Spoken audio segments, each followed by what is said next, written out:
Yeah, Kevin, if you want to certainly chime in, you could. Definitely. I'm all for, if anybody wants to actually talk with their microphone, go ahead. I'm definitely all for that. I don't have to be the only one talking. I'm not sure if it'll work the best or not. I do have my talk locked, so I don't know if you can talk over me or not with that, but we can try it. Okay, so this is Team One review. For some reason, my PowerPoint slides on the side are not being shown. So how do I get to the next one? Just give me a second here.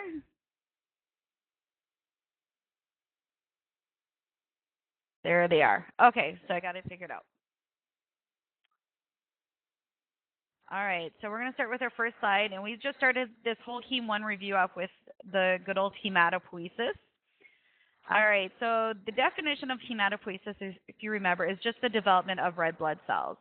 So there's 3 phases that it goes through: the yolk sac, hepatic, and bone marrow. Yolk sac is roughly 2 to 5 weeks.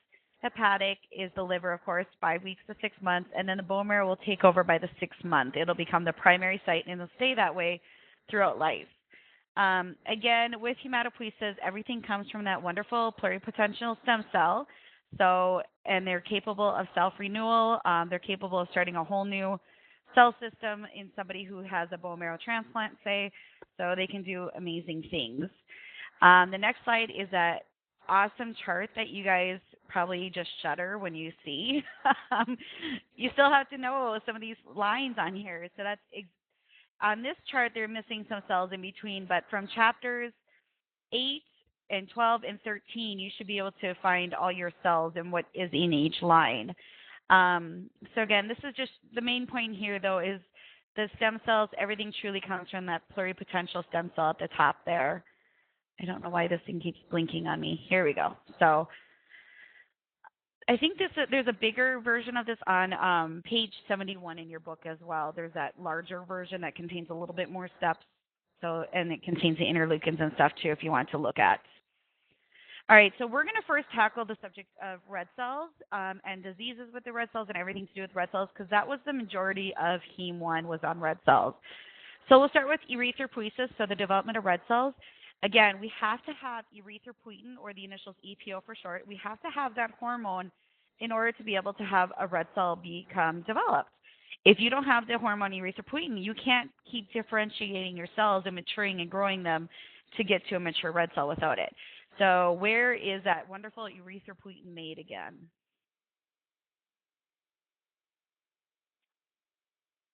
The kidney. Yay! It's made in the kidney. So remember, the kidney has oxygen sensing receptors, and when they can tell that our tissues and body is low on oxygen, they can kick out more erythropoietin to go to the bone marrow to help us get more red cells. So I just did a quick version of the red cell line. It goes from the pluripotential stem cell to the myeloid, CFU-GEM, BFU-E, CFU-E, pronormoblast, basophilic normoblast, polychromatic normoblast, orthochromic normoblast, reticulocyte, and then finally the mature red cells. So I'm sure this is coming back to you here slowly. So let's do a few questions on this. Which of those cells has a pycnotic nucleus? It's one of my favorite questions. I don't know why, but it is. I'm glad I'm not the only one, Kevin. So that really dense, dark-looking nucleus. Orthochromatic, good. Yep. So the orthochromic stage has that pycnotic nucleus, and again, that's the last cell in the red cell line to have the nucleus, and then it loses it afterwards. Which cell is found 1 to 2% in the peripheral blood? Retics, perfect. So again, we have reticulocytes in both the bone marrow and peripheral blood. It'll be about 1 to 2% of peripheral blood.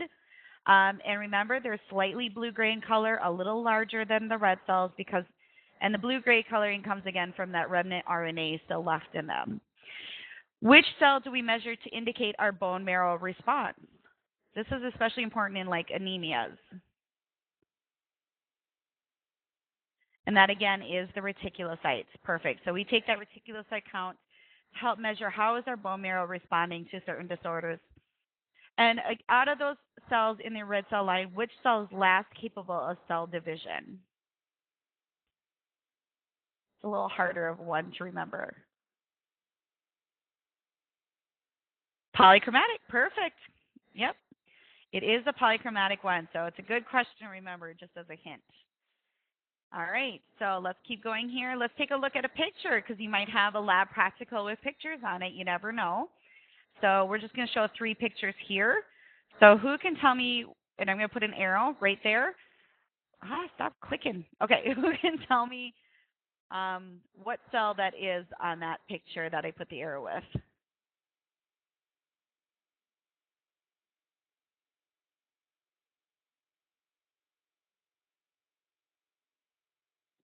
It is polychromatic. So the key feature here is you see how clumpy looking that chromatin is inside the nucleus. That has always been a key that I look for. And it's a lot smaller. It's getting smaller. Definitely no nucleoli or anything anymore at that point, but very getting clumpy looking chromatin. How about this one right to the very right of the screen? Every time I click it, it goes away. The one on the very right of the screen. For some reason, my arrow didn't show up. Orthochromic, good. And that's showing that pyknotic nucleus, very dense chromatin. You can't even see any strings of it at all. And the last stage shall have the nucleus. And you can see it's getting very similar in size to a normal red cell. And finally, the bottom picture. What do we think that is?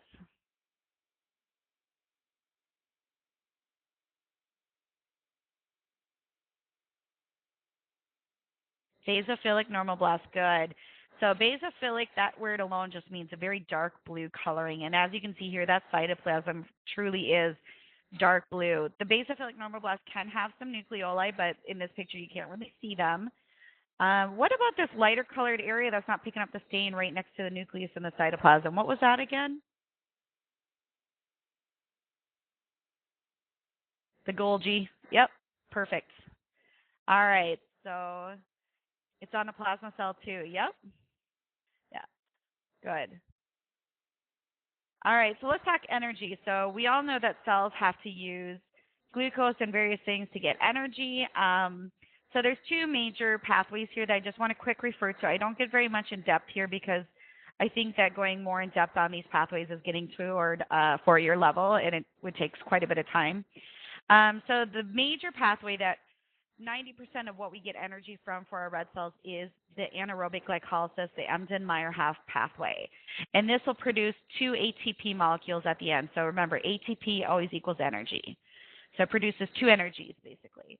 And then we have our aerobic glycolysis, the hexose monophosphate pathway. There's something really important that comes out of this pathway, and that is that glutathione. So it reduces glutathione. And remember, we need glutathione to help protect our cells from oxidative injury. Later on, we're going to talk about a disease that is connected with this. And so just keep that in mind for when we go on later. Okay, and again, holler out if you have any questions as we're moving through this. I know some of these I'm moving through quickly. All right, so let's talk about our hemoglobin. What is the function of hemoglobin? It's a very basic question, but a very important one.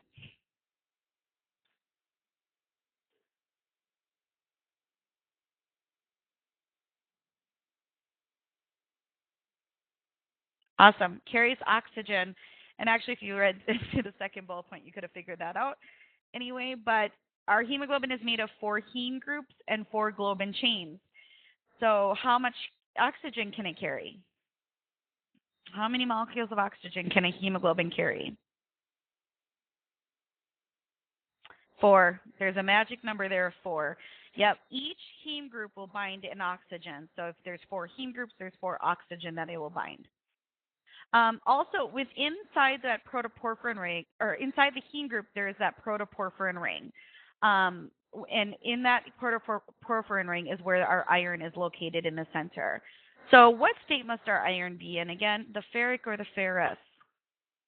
Those nasty words that sound so similar that are hard to differentiate. But we need to be able to do that.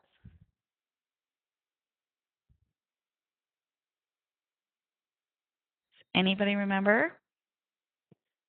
It has to be a 2+ state. Iron must be in a 2+ state. So which one of those represents the 2+?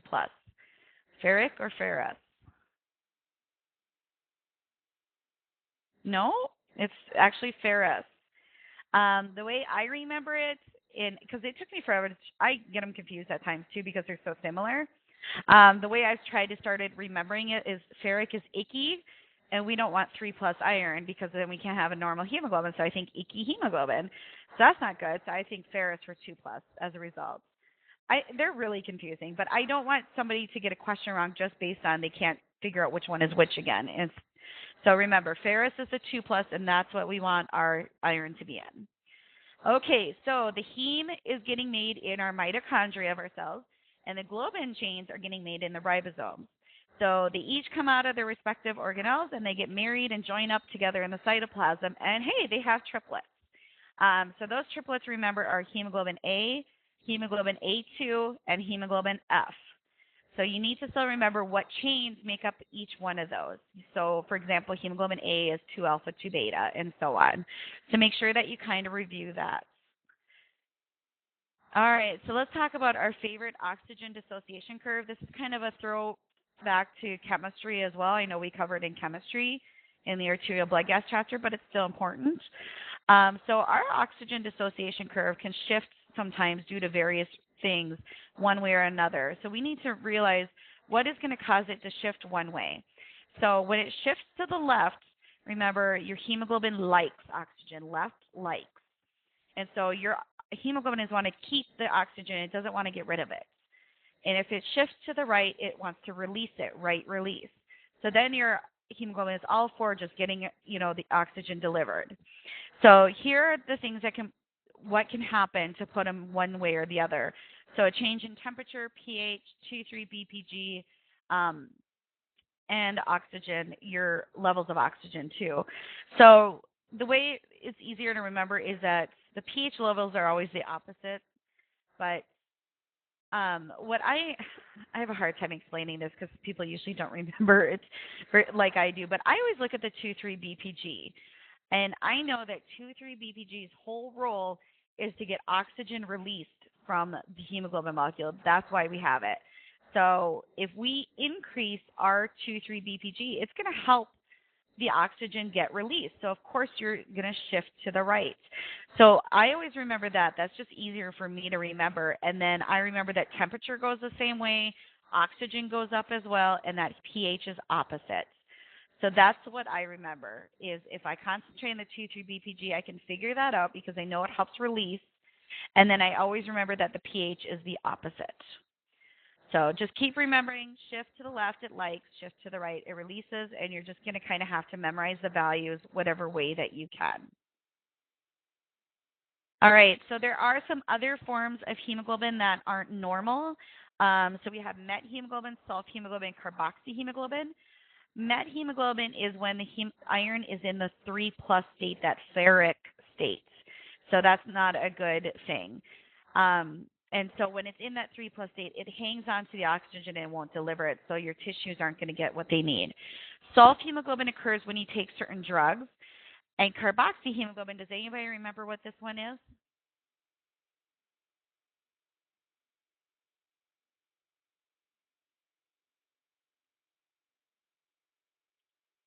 CO, not CO2, CO, the carbon monoxide. Very close though.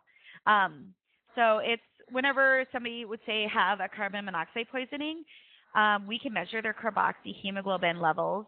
And again, does anybody remember the beautiful color that their blood becomes?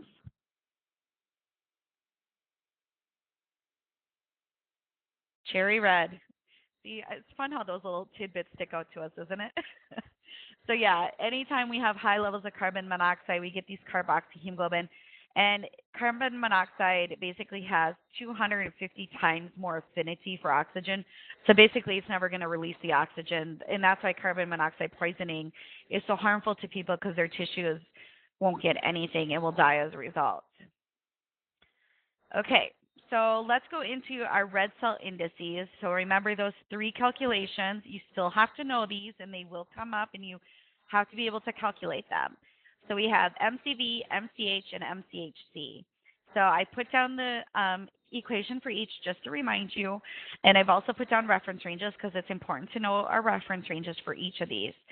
For MCV stands for mean cell volume. What does that indicate to us? What does an MCV number indicate?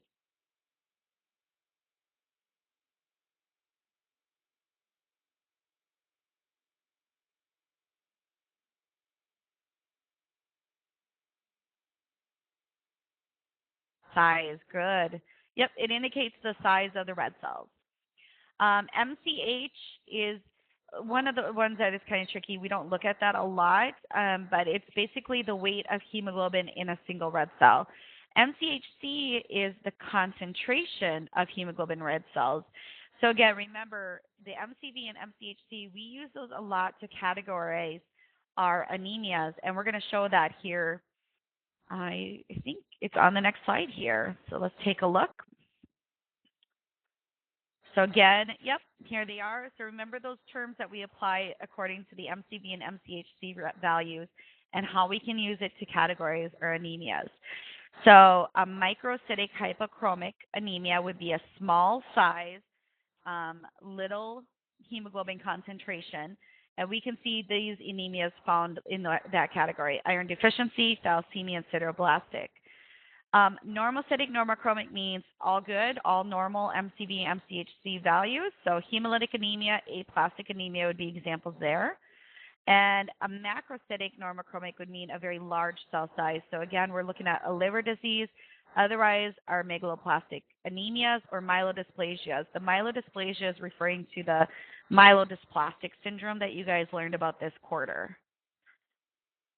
All right, and we have another test result that we can use with anemias as well, called the RDW, which stands for red cell distribution width.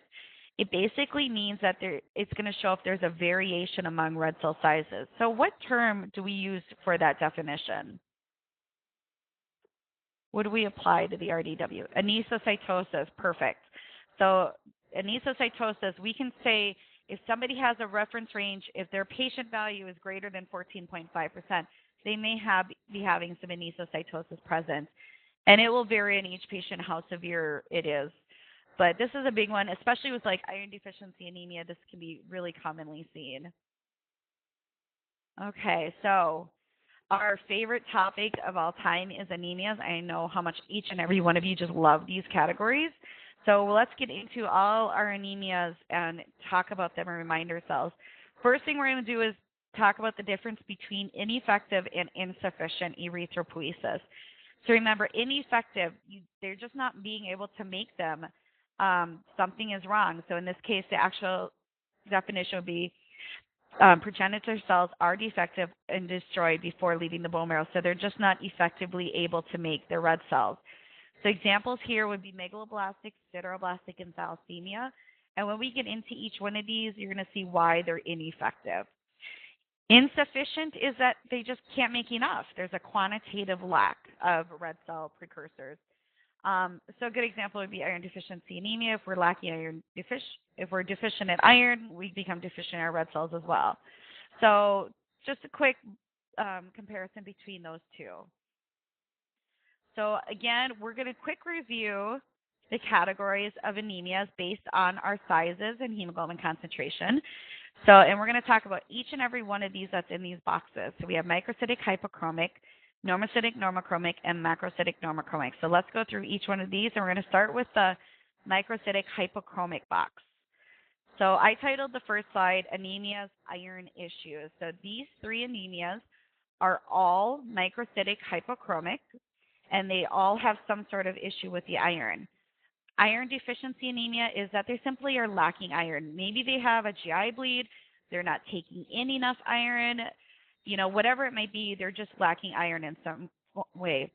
So again, remember the lab values that go with this: decreased hemoglobin hematocrit, decreased serum iron, decreased ferritin. But again, that increased TIBC, which is so key here because it helps differentiate our iron deficiency anemia from our anemia chronic inflammation. So our anemia chronic inflammation is all about our acute phase reactant proteins. Remember when you learned in chemistry, those acute phase reactant proteins are elevated in inflammation. Well, if you have a chronic disease in which inflammation is connected with it, you're going to have these acute phase reactant proteins of seen too, like hepcidin, ferritin, and so on. And they do different functions in which they basically make it so that the iron isn't available. It's either they bind it, they aren't allowing you to absorb it properly, whatever it might be, but they're making that iron not available to your developing red cells. And with anemia of chronic inflammation, you're going to see decreased hemoglobin, hematocrit, serum iron, ferritin, and TIBC. So again, the key difference between these two is iron deficiency, increased TIBC, anemia of chronic inflammation, decreased TIBC. So make sure you focus on that.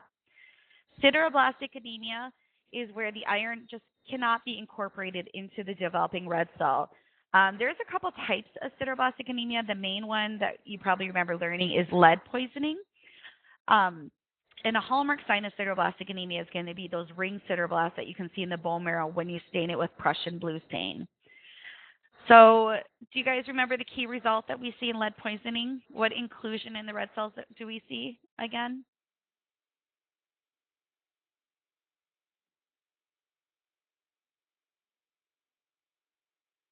Basophilic stiffening. Awesome, Angela. Yep, good. So again, all three of these are all microcytic hypochromic anemias. I find that people tend to really make anemias a lot more complicated than they need to. I think you just need to simplify it down, and that's the easiest way to remember these things. So let's go on to our next set of anemias, all about globin defects. Something is wrong with the globin chains. So in a thalassemia situation, we have gene alterations that cause basically the chains not to be made right. So it's a quantitative lack. They are missing globin chains. They're just not enough of them. So remember, we actually learned about thalassemias this quarter. It was week 1. We started it off with a bang.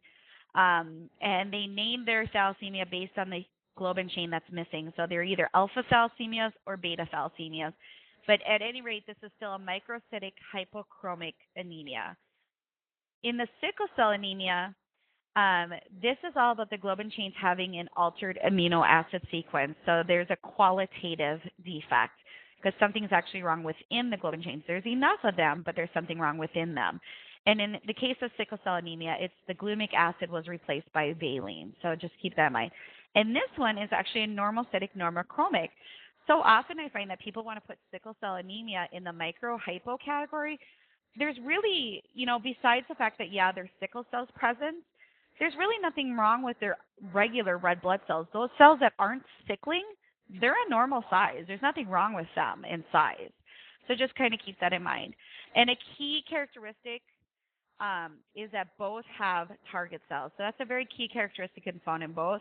Kevin says, note that all microhypoanemias are due to a lack of hemoglobin production. That's perfect, Kevin. That's exactly right, because in the 3 that we covered on the last slide, iron deficiency, anemia, chronic inflammation, sideroblastic anemia, and now thalassemias, all are lacking the iron and the hemoglobin production. So that's a perfect way to categorize them. So those are all the microhypo ones.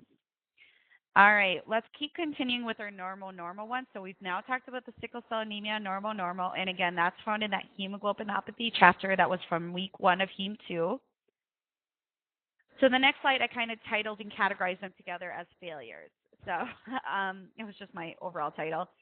So the other 2 normocytic normochromic ones that we're going to talk about here is if my slide ever comes up for me, is hemolytic anemia and aplastic anemia. And why is my slide not coming up? Hold on a second, guys. I don't know if you can't see your slide, but I certainly cannot see mine. I'm going to try flipping back here. Okay, that one came back up. Let's see if this one comes back. If you can see yours, well, why can't I see mine? What's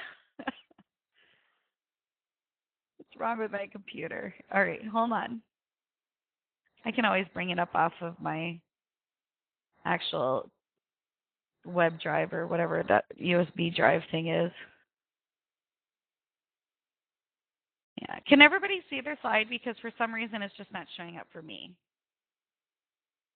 Okay, well, I'm going to pull it up out of my thing here so I can see it too. I don't know why it's doing that. Okay, so let's keep going if you guys can all see it. So with hemolytic anemia, again, hemolysis just means the destruction or breakdown of red cells. So truly, there's something happening in which the red cells are getting destroyed, and we're going to talk about a bunch of different hemolytic diseases. And as a result of the destruction of the red cells, our bone marrow isn't going to be able to keep up. And that's why you result in the actual anemia, is your bone marrow can't compensate anymore. It will try as long as it can, but it just won't eventually be able to keep up. A key sign here is, again, those increased reticulocytes, because, again, remember, the retics are a good test to run to see how our bone marrow is responding. For aplastic anemia, this is a bone marrow failure syndrome. There's a bunch of bone marrow failure syndromes that we're going to talk about besides aplastic anemia in a few slides as well. So again, both of these anemias are normocytic, normochromic. Yes, we're destroying the red cells, or we're not making enough of them because our bone marrow is failing, but there's nothing wrong with the size of them. They're a perfectly normal size. All right, so let's actually delve into the hemolysis part here. So remember, there is the intravascular versus the extravascular hemolysis, and there's that entire pathway for both. I didn't go into depth on the pathway. You can refresh yourself with it, but I just didn't feel the need to get that back into it. So I want to make sure that we focus on the key signs found in each. So in intravascular, it's schistocytes that are the key cell found, which are fragments of red cells. In the extravascular, it's spherocytes, that round, perfect ball of a red cell. And again, what a spherocyte is in an extravascular pathway, the reason it got made was the macrophage in the spleen, say, took a bite out of it, didn't take in the whole thing, and the membrane sealed itself back up, so it has just as much crap inside as it did before, but now all of a sudden the surface volume ratio is different. So it's got this littler surface, but just a huge amount of volume inside. Other signs of intravascular hemolysis is hemoglobinemia, hemoglobinuria, hemosideruria. So basically, when you have destruction of red cells inside the bloodstream, you get these fragments, these schistocytes, and then you get the hemoglobin coming out of that red cell and floating free. That's what hemoglobinemia is free-floating hemoglobin in the blood. We also are going to get hemoglobinuria and hemosideruria because what filters our blood but our kidneys. And so we are going to try to save as much hemoglobin as we can, but we can't save it all. So some of it's going to get filtered through the kidneys and come out in our urine. And that's what we're seeing there with the hemoglobinuria and hemosideruria. And then we have a decreased haptoglobin protein level. If you go back and refresh yourself with the intravascular pathway, if you remember, there's a few key proteins, one of which was haptoglobin. Haptoglobin's job is to bind hemoglobin to try to save it from that kidney filtering. And when it saves it, it brings it to the liver so that we can break it down. Well, when it does that, it never returns. So we use up our haptoglobin by bringing all this hemoglobin to the liver to break down. So that's why you see the decreased haptoglobin results. In both intravascular and extravascular, we're going to see some very similar results. Increased bilirubin, which will result in jaundice. Again, remember, bilirubin is a waste product of our hemoglobin. So if you follow that pathway all the way through, you're going to see how that hemoglobin can eventually transform into the bilirubin. We're going to see increased LDH, which is lactate dehydrogenase. Remember from chemistry, this is a long time ago, but LDH is an enzyme found in our red cells. It's found pretty much throughout your body in the cells. Well, when you have these red cells bursting and getting destroyed, it's going to release out other stuff besides hemoglobin, such as LDH, which is found inside of that. That's why you see that enzyme increased. We are going to see a decreased hemoglobin A1C, or what we can also call our glycosylated hemoglobin. And if you remember, A1C is huge with diabetic patients because we can monitor somebody's glucose for 120 days, which is the lifespan of a red cell. Well, it also can tell us if your red cells are living their 120 days. If you have hemolysis occurring and they're not living their full 120 days, it's going to be a decreased result because it can't monitor that whole span. They're not living that long. And then again, we'll have those important increased reticulocytes because our bone marrow is trying to replace those cells that are getting destroyed. Okay, so let's get into a few of these hemolytic diseases. The first group is MAHAs. I love saying that. So microangiopathic hemolytic anemias. This is a group of disorders. There's three of them mainly in here: HUS, TTP, and DIC.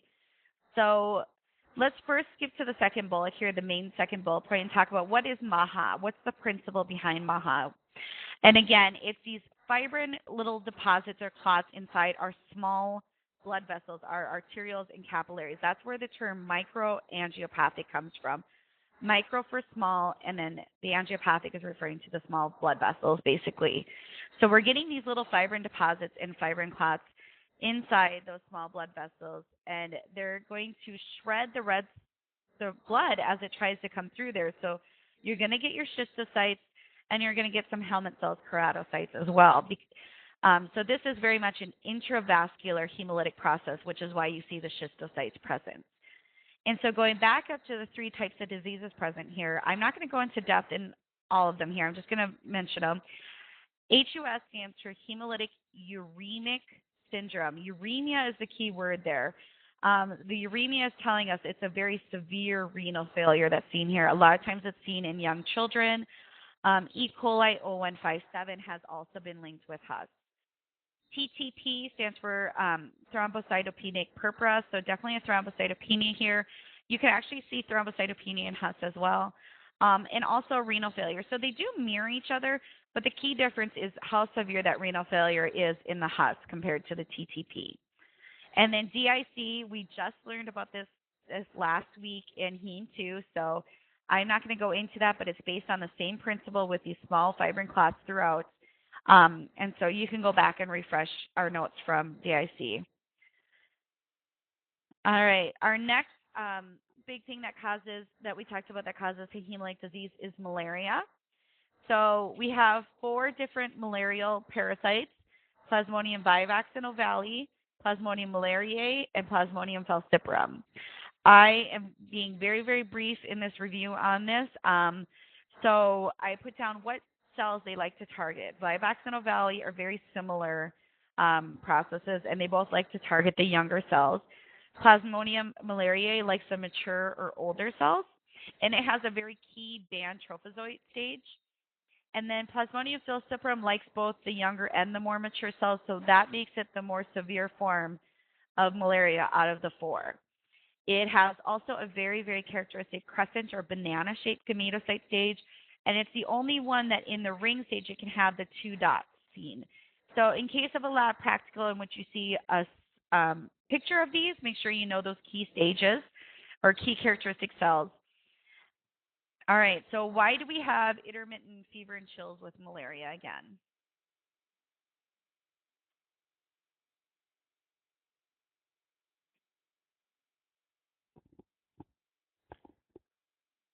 Does anybody remember? When the cells are bursting? Yep, exactly. So when the cells are actually hemolyzing and bursting, that's when we see the fever and chills come on. So I just took the life cycle of malaria and very much shortened it to try to fit it here. So again, it starts off with the bite of the mosquito. It basically injects those sporozoites from the salivary glands. They travel to the liver. They perform a little reproduction. They go to the red cells. They perform a little more reproduction. As they come out of those red cells, that's when the bursting will occur with the fever and chills. Some will keep going into more red cells. Some will turn into the male and female gametocytes. When another mosquito bites you, they'll pick those gametocytes up. They'll go down into the stomach of the mosquito, make babies, and those babies will basically grow up and go to the salivary glands and wait for another cycle. So that's the life cycle of malaria. And again, it's in that Anopheles mosquito. All right, so we had another parasite that we talked about that caused hemolytic disease, found inside red cells. Does anybody remember what it was? All right, it is Babesia good, which comes from a tick. It's carried by a tick, I should say. And what is our key characteristic with Babesia?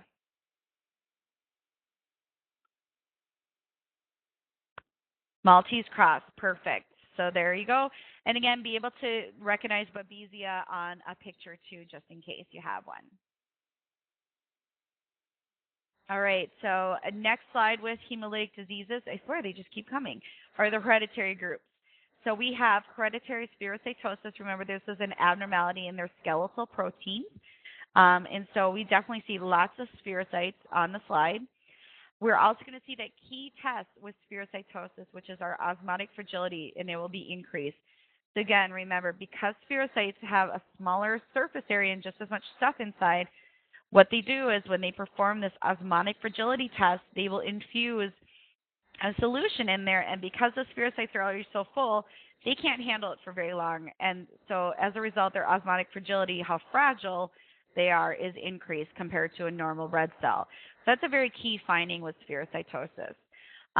Also, we will see an increased MCHC because they have an increased hemoglobin concentration in them. That term we apply to it is not usually used a ton, is hyperchromic. We don't really like to use that in the lab. When we see an MCHC high in a lab, usually we want to make sure there's not something else wrong here. You definitely want to make sure it's spherocytosis if you're going to call it out. A lot of times it's contributed to, an interfering substance. Hereditary elliptocytosis is another protein abnormality that's a hemolytic disease. You're going to want to see greater than 30% elliptocytes on the smear. Remember, we can see elliptocytes with other diseases such as iron deficiency anemia, so you don't want to just jump to that it's this hereditary elliptocytosis. G6PD deficiency, this is an enzyme that plays a very key role in that hexose monophosphate pathway. So this is that pathway I mentioned several slides ago on how we got energy. And the key with that hexose monophosphate pathway is that it reduces glutathione. Well, if you are missing this G6PD enzyme, you're not going to properly be able to do that pathway. As a result, you cannot reduce glutathione, and as a result, your red cells are now very much at risk of oxidative injury. A very key finding with G6PD deficiency is Heinz bodies. Heinz bodies are made up of denatured hemoglobin, so you still have to remember that. So they come about as a result of this oxidative injury to the red cells. So please make sure you note G6PD deficiency, Heinz bodies. PNH is another hereditary disorder or another hemolytic disease. Paroxysmal nocturnal hemoglobinuria is what it stands for. It is actually due to a red blood cell membrane defect. Do we all remember our favorite test question, Deb, on that from Hem 1? She hated that question. But it is a board. It's actually a board question, so they're tricky like that. So remember, red cell membrane defects, it's very susceptible to complement. There's a couple tests we can do. I know that they might not be around really anymore, but they're in the board's book, so we have to still teach them. Sucrose hemolysis. I don't remember. I think you should repeat it. Oh, Deb, there was a question on PNH, and everybody kept picking complement independent, and it was the red cell membrane defect because it's actually complement dependent. There's a trick in the words there. Just so make sure you know that for future. Okay, I'm glad you remember it now. All right, and again, so back to the test. Sucrose hemolysis is a screening test, sugar water, and then the ham or serum lysis test is a good confirmatory test. So make sure you attribute those two tests with PNH. Okay, now we're finally done with the hemolytic diseases. Let's talk about our bone marrow failure disorders. So we have all of these. If you remember, there was a bunch of multiple choice questions on this. So with these, the key is going to just be to remember very, very key words. You don't have to remember the entire thing. You're probably not going to see a lot of these. Fanconi anemia is skin pigmentation, short stature, hypogonadism. Congenital dyserythropoietic anemia. The key word there is dyserythropoietic anemia. So that dyserythropoietic is referring to very weird, bizarre red cells, multinucleated red cells. So they're kind of dysfunctional. So that's what I always think of when I say dys. Dyskeratosis congenita. The key part here is dyskeratosis. I always think keratin or your nails. So dystrophic nails along with skin pigmentation is seen. pure red cell aplasia is all about the red cell line only being affected. Nothing else, just the red cell line is defected. There is an inherited form of red cell aplasia called Diamond-Blackfan. And so that inherited version has the stem cell being defective, affecting those red cells. I know I'm going to butcher the name of this, Kevin. If you know how to pronounce it, God bless you. I just say it the way I say it. It's myelocytic anemia.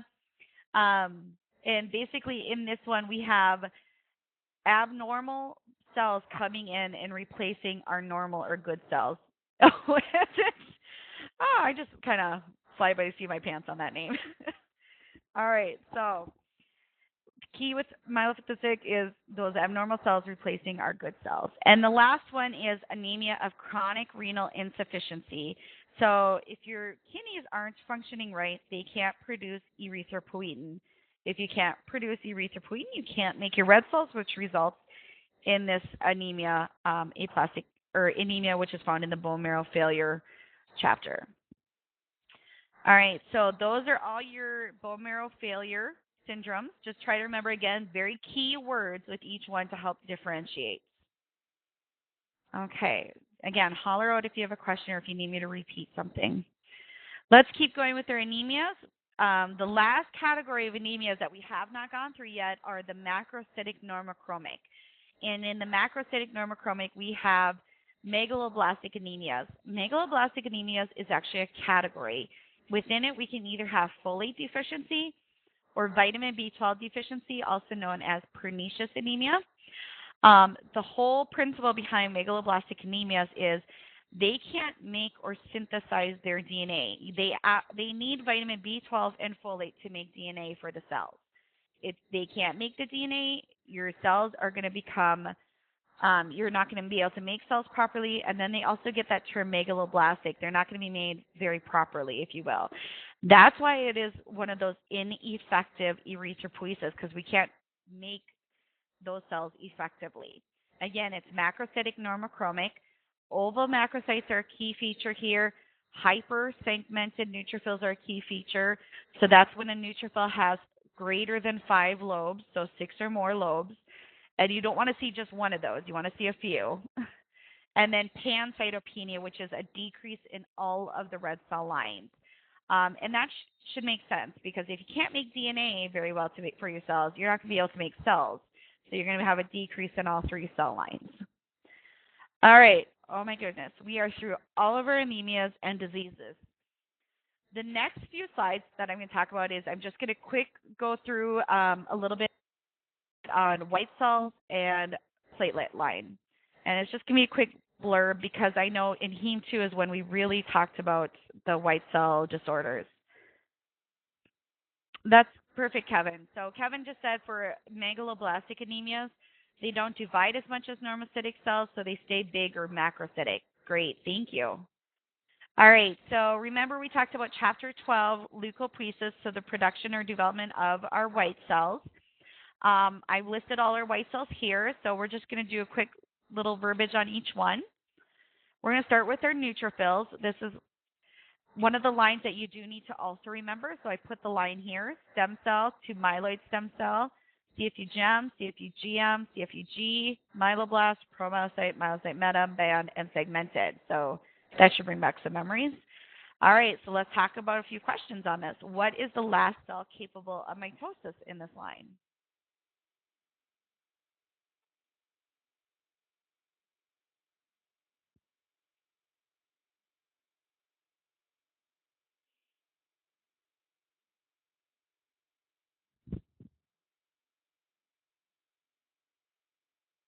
Don't be shy. Take a guess. Close. It's myelocyte. So the myelocyte is actually the last cell capable of mitosis. Good. Good, Angela. All right. So we begin making primary granules in the myeloblast stage. When do we begin making secondary granules?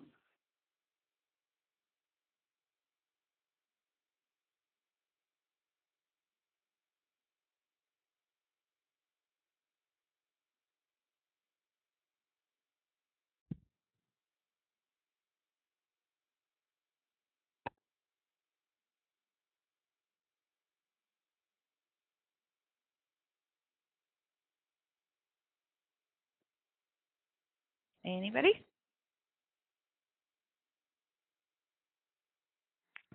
It is the myelocyte. Good. Yep. So, Kevin, you have a way of remembering your mitosis thing. Was that it? Is it because they both start with? Can you guys hear me? I can. Yeah. Okay, the way I remembered it, and I think I was tutoring someone, is just line up from the stem cell all the way to the seg in this particular case here, and line up the red cell erythropoiesis starting from the stem cell. Both of them, the last cell capable of mitosis on both of them is the fourth one from the last. So in this Oh, case, that's perfect.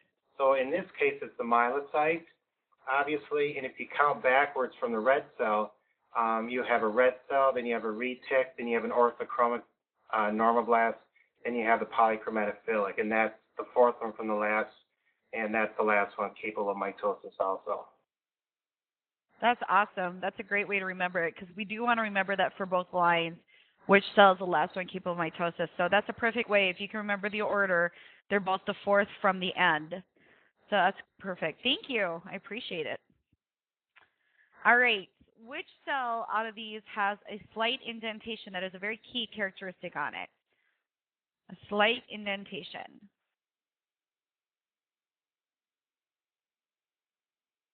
Metamyosate. Good. And what is the main function of neutrophils? You better get this right. Just teasing.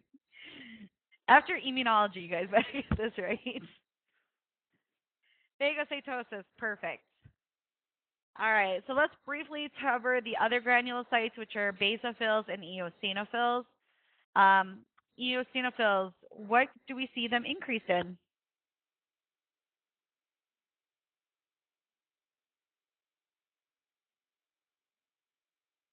Parasites and allergies. Good. And we've also learned now this quarter we can see them increase in that chronic granulocytic leukemia as well. All right, so what color are the granules in eosinophils? Orange, red, good. And does anybody remember at all what charcoal-laden crystals are? I just threw this down here for a fun tidbit. It's nothing really important.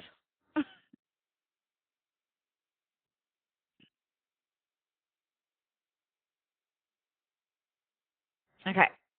I'm not seeing an answer. So basically, it's just when you're looking at a smear and all of a sudden you come across like what looks like the eosinophilic granules, but they're not in a cell anymore. They're just kind of laying there. Those are charcoal-laden crystals. So it's just a disintegrated eosinophil. So you might stumble upon it in a smear. Okay, down to basophils. What color are their granules?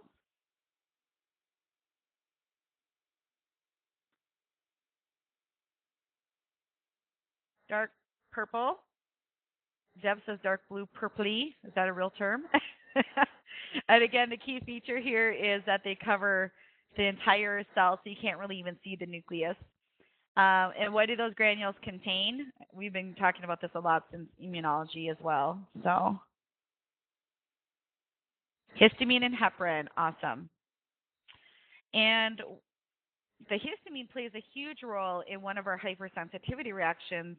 So, what antibody has to deal with that?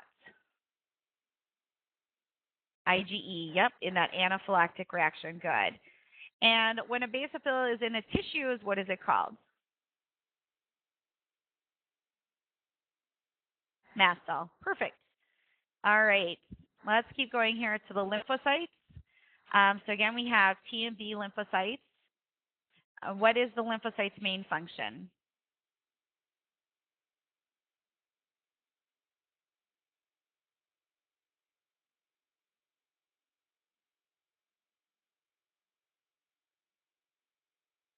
Immune response, good. So basically just immune defense. Where are they differentiated? They're each differentiated in a different location. It's a very simple question, but still always important. Bone marrow, thymus. So each one stands for it. Yep, B for bone marrow, T for thymus. They're both initially made in the bone marrow, but then the T will go to the thymus to differentiate into an actual T lymphocyte. And what two cells can make antibodies?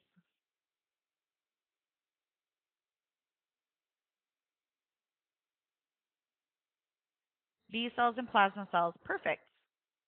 All right, let's keep going here. Megakaryopoiesis is all about platelet production. I'm not going to talk a lot about this because we are in COAG right now in Heme 2 and we cover a lot about platelet stuff. But again, megakaryopoiesis is coming out of Chapter 13. In order to produce a platelet, we need the hormone thrombopoietin, TPO for short. Where is thrombopoietin made? It is the liver. Good. So we have granules inside of our platelets that contain different goodies. The alpha granules will contain fibrinogen, platelet factor 4, platelet-derived growth factor, and then if you're missing your alpha granules, it is called the gray platelet syndrome. Our dense granules are going to contain serotonin, for example, and if you're missing those, you have a storage pool disorder. So just a brief mention on those. Okay, in our last slide, if you notice, we didn't talk a lot about calculations except for the red cell indices. You still have to know certain calculations for the final exam. These are pretty much going to be memorization.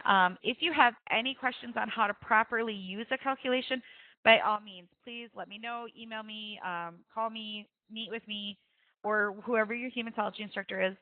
And so then you can go through these calculations. But these are going to be the ones that you definitely need to know. You still need to know your hemocytometer count calculation. Of course, your red cell indices, very much so, MCV, MCH, MCHC, your corrected white count, your absolute count. In other words, how do you determine an absolute count? So like a neutrophil was 59%. How do you make it into an absolute count? Very important to also know there. The reticulocyte count and then the absolute reticulocyte count. You do not need to know the RPI for the final exam. I will just relieve you of that whole calculation and the days and all that go into that. So make sure you concentrate on these calculations for the final exam and be sure that you know how to use them properly. All right, so I do have questions that I made that we can put in answers and that they will show up anonymously. I do realize it's 10 o'clock now, so if you do need to go out, I understand, but this is the last part is just these questions, so then we'll be done. All right, so again, I would like everybody to try to answer. Your answers come up anonymous, so we'll have no idea who answered what. All right, which of the following is true of 2,3-BPG?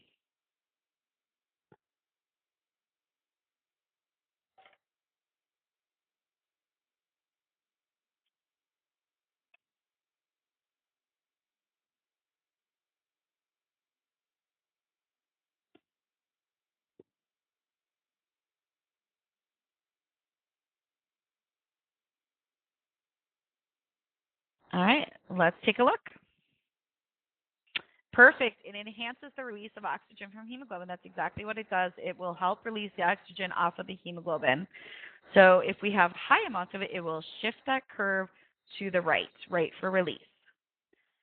All right, our next question. The principal energy source for mature red blood cells is the principal energy source.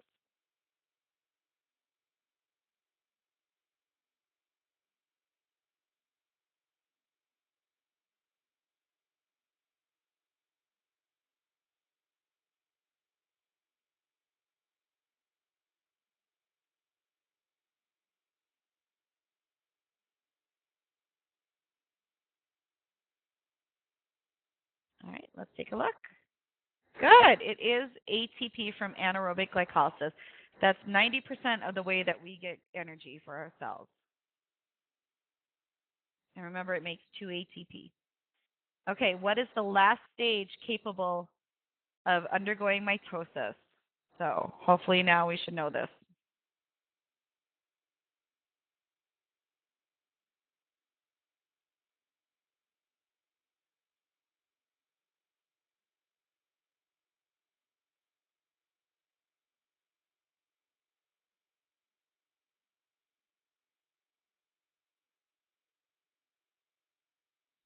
All right. And it is the polychromatic normoblast. Good. Which of the following is the measure of the size of red cells?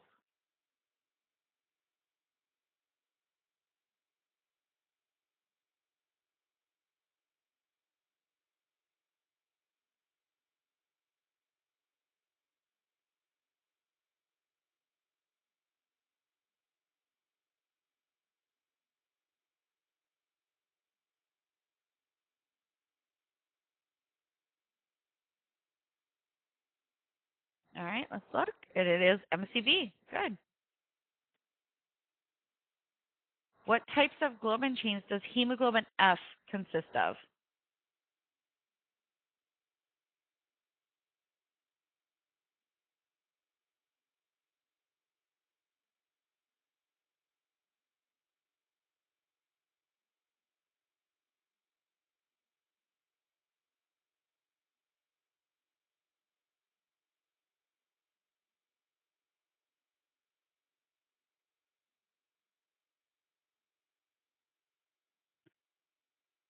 Very good. It's 2 alpha, 2 gamma. Perfect.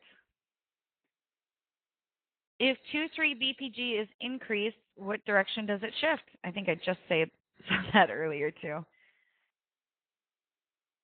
That's true, Kevin. That's a good way to remember it. He said on hemoglobin F to remember that it's gamma. F comes right before G for gamma. That's a good way to remember it.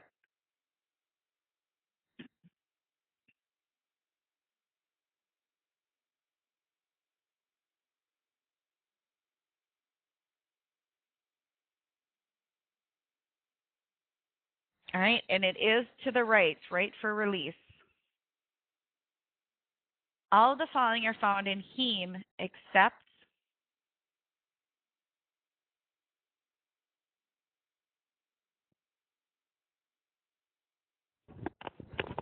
excuse me.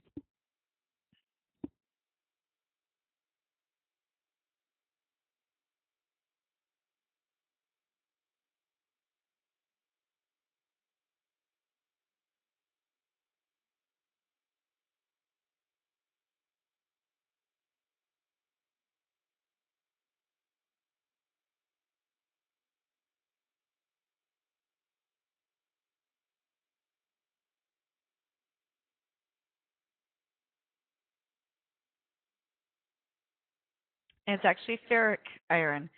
The protoporphyrin ring, very much actually, if you ever look at it in the textbook, I think there's a picture of it. It does contain carbon and hydrogen. I know we didn't talk about that earlier, but it does. And it definitely contains ferrous iron, which is the 2 plus iron. It cannot contain ferric, which is the icky iron 3 plus. In order for it to function, it has to have a 2 plus iron. So good. So it does not contain that ferric iron. Yes, as Kevin says, it is an organic molecule. In order to be organic, it has to have carbon. That's the meaning behind organic. So they must contain hydrogen carbon. That's very true. All right, specific or secondary granules of the neutrophilic granulocyte.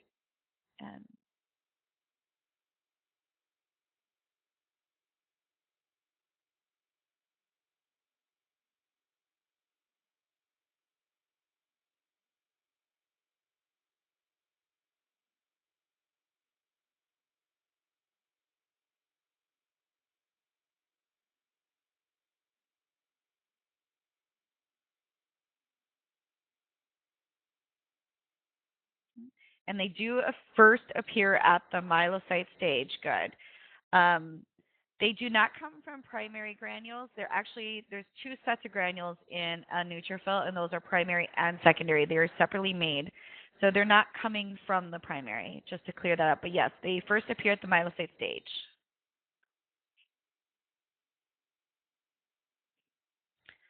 What is the last granulocyte in the maturation sequence able to undergo mitosis?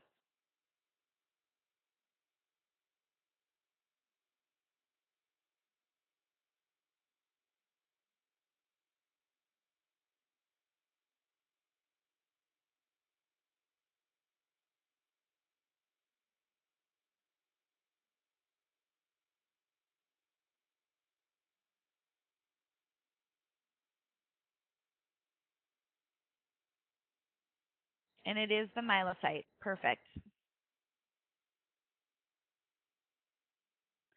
The light-colored zone adjacent to the nucleus in a myelocyte is the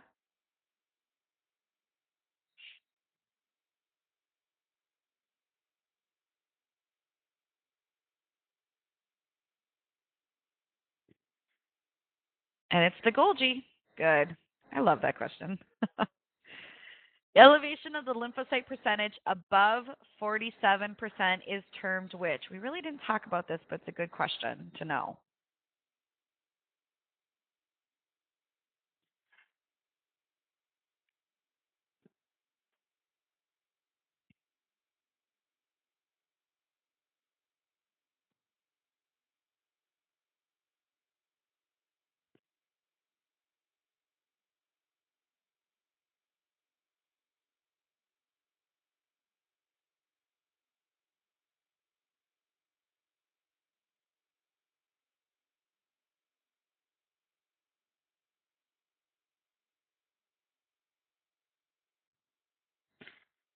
All right, let's take a look. And it is relative lymphocytosis. Good. So again, remember the difference between relative and absolute. Relative is referring to the percentage number. Again, it's just an estimate. They're saying we estimate that 47% are lymphocytes. So it's a relative guess. Absolute is telling us the actual number of lymphocytes. It's saying there is, say, 2.3 times 10 to the ninth per liter lymphocytes. That's an actual number. So that's the difference between these. Anytime you see the percentage, it should be a relative term. And again, it's 47% is higher than normal, so that's why it's a lymphocytosis. Very good. All right, oh, that's a weird thing. I don't know what that is. Which of the following molecules is stored in the dense bodies? That's a very unique little number thing there.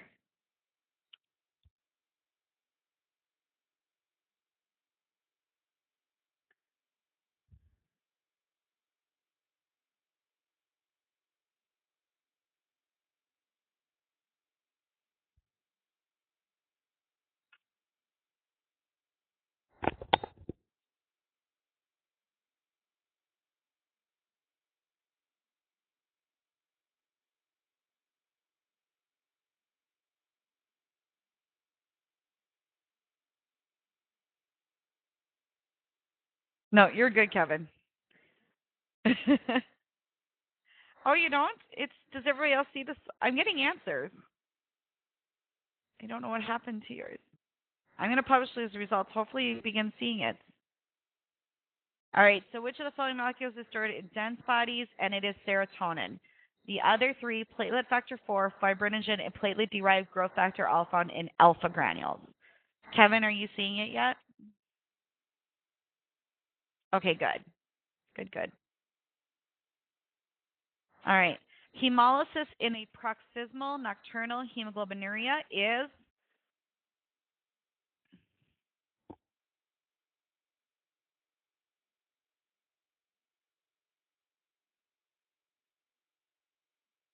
That's a good way to remember it, Kevin, on the alpha granules.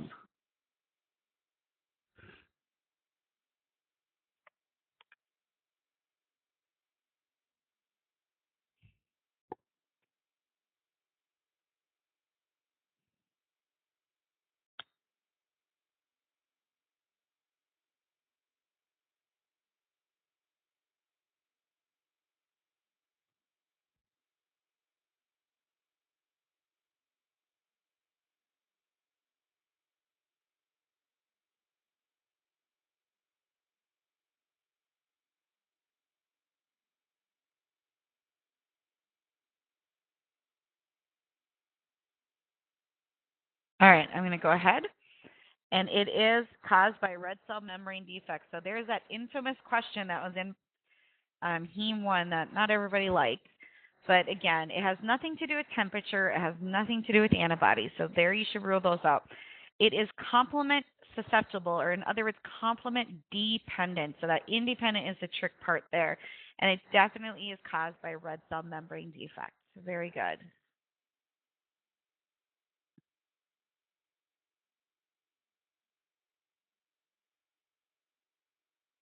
All right, lab findings in hereditary spherocytosis do not include what? Which one is not part of hereditary spherocytosis?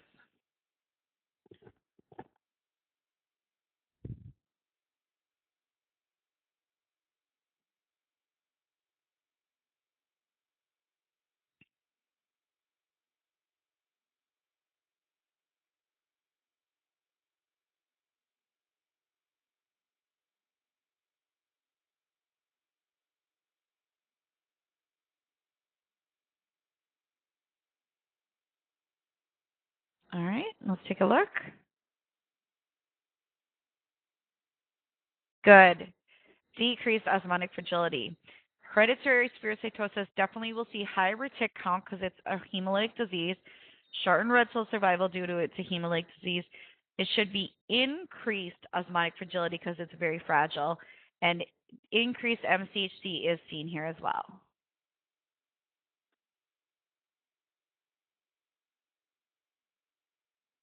The characteristic erythrocyte found in pernicious anemia is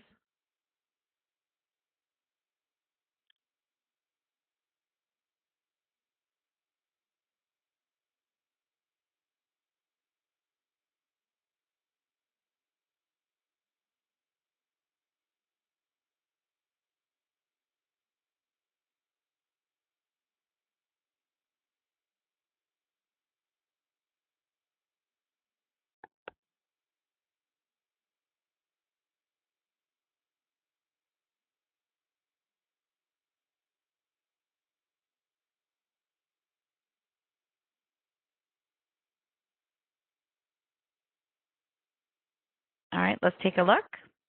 And it is the macrocyte. So again, pernicious anemia is vitamin B12 deficiency, which is a megaloblastic anemia. So mega for macrocyte.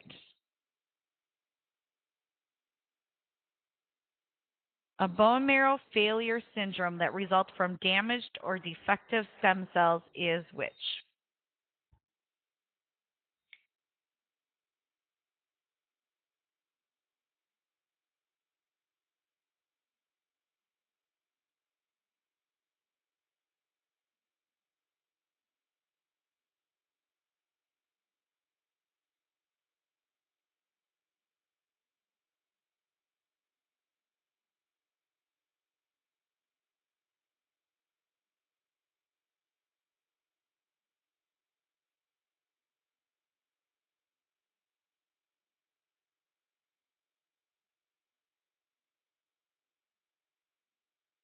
All right, let's take a look. And it is aplastic anemia. So that is the bone marrow failure. So because of a defective stem cell. Pernicious anemia, again, is vitamin B12 deficiency, and they can't make DNA properly, but their bone marrow is not failing because of stem cells. Good. Which of the following tests is a good indicator of accelerated erythropoiesis?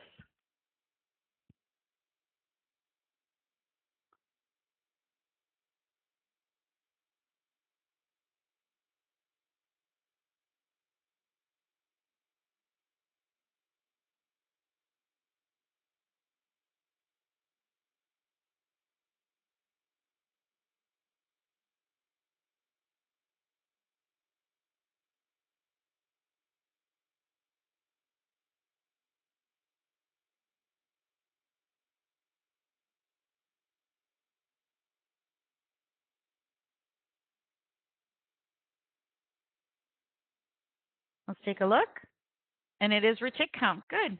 So it tells us how our red cells, how our bone marrow is responding, and if we're producing more red cells.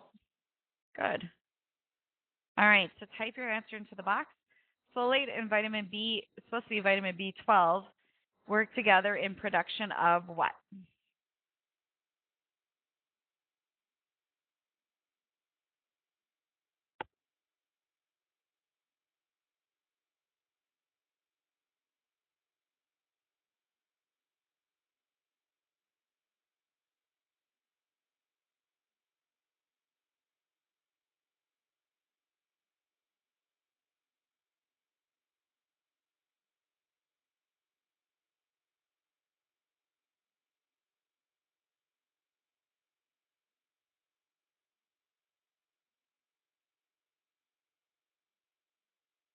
Let's take a look.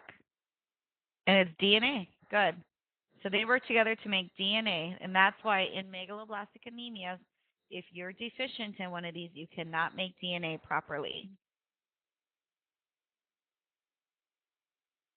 What characteristic red cell shape is associated with extravascular hemolysis? So what characteristic red cell shape is with extravascular hemolysis?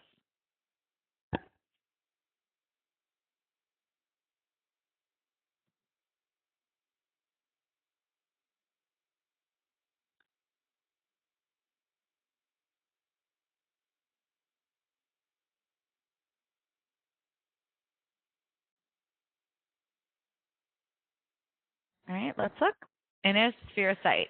I love the caps and the exclamation. Perfect. Good. So spherocyte would be extravascular. Schistocyte would be intravascular. Which of the following is detectable only by looking at a blood smear?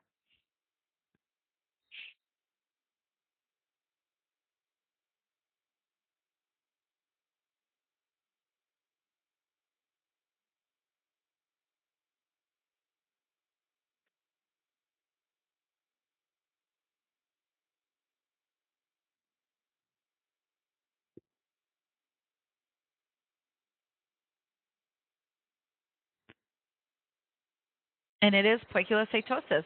So we can't see the shapes of the red cells until we actually, or the analyzer can, but we can when we look at the blood smear. Everything else is seen on an analyzer. Again, anisocytosis is indicated by the RDW value. Hypochromia is MCHC, and microcytosis would be MCV. Which test result is key in differentiating iron deficiency anemia from anemia of chronic disease?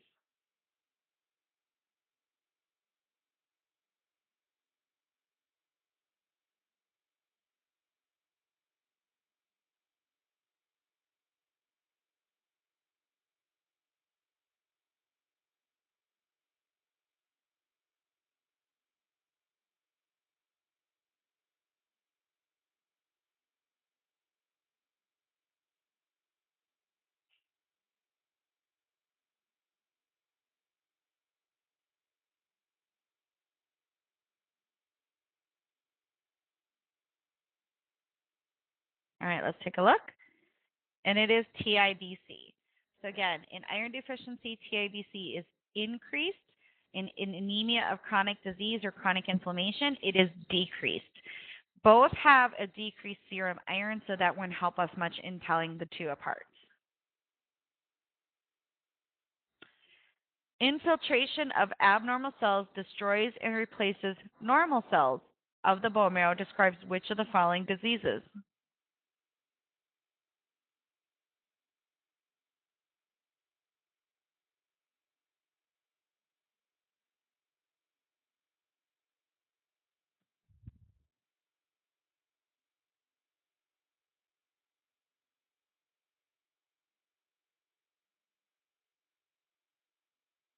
Well, let's take a look. And it is myelopotocytic anemia. I just love that word.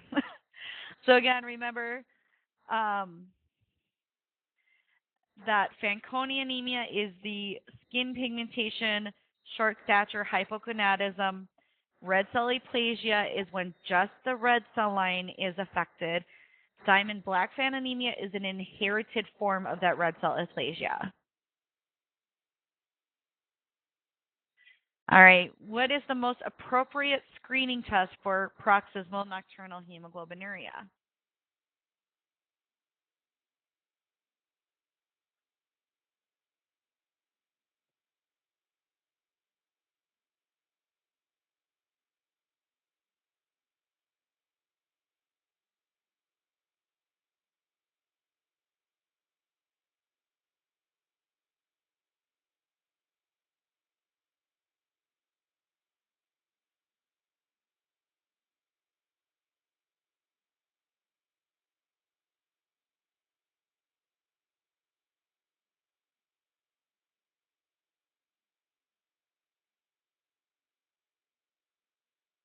All right, let's take a look.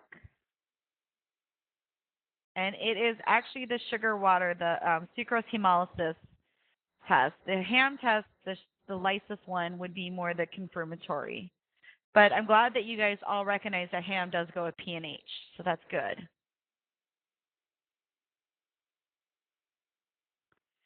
What is a Heinz body and what disease is it associated with?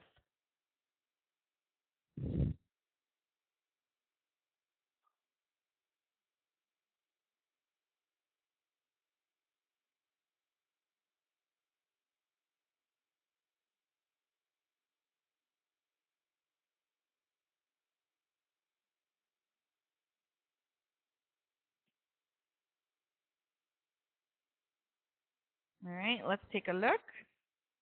It is denatured hemoglobin and is found very much with G6PD deficiency. All right, what poikilocyte do we see most often in thalassemia?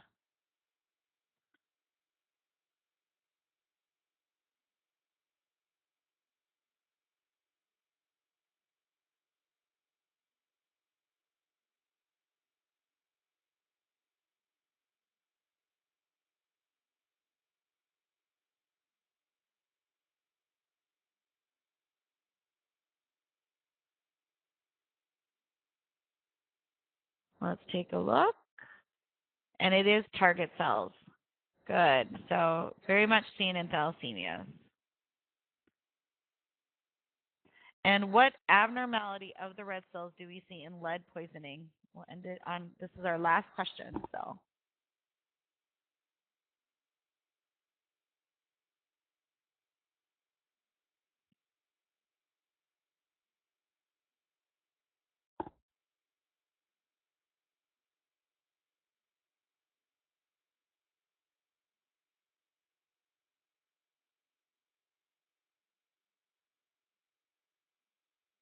Let's take a look. And it is basophilic stippling. Ring sideroblasts would count too because lead poisoning is a type of sideroblastic anemia, and so that is a good hallmark sign in the bone marrow with the Prussian blue stain. As far as the red cells in the peripheral blood, we would definitely see the basophilic stippling with normal right stain.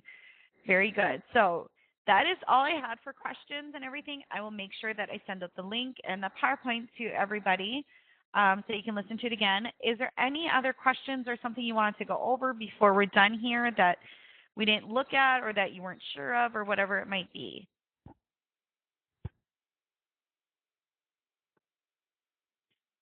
Nope, you're good. Awesome. Good. I think we lost a couple of people. It did get to be kind of late here, but I appreciate you guys coming and hanging with me here for a while. So I'm going to stop the archive, and Deb and Angela, I will definitely see you this week. Let me stop this archive.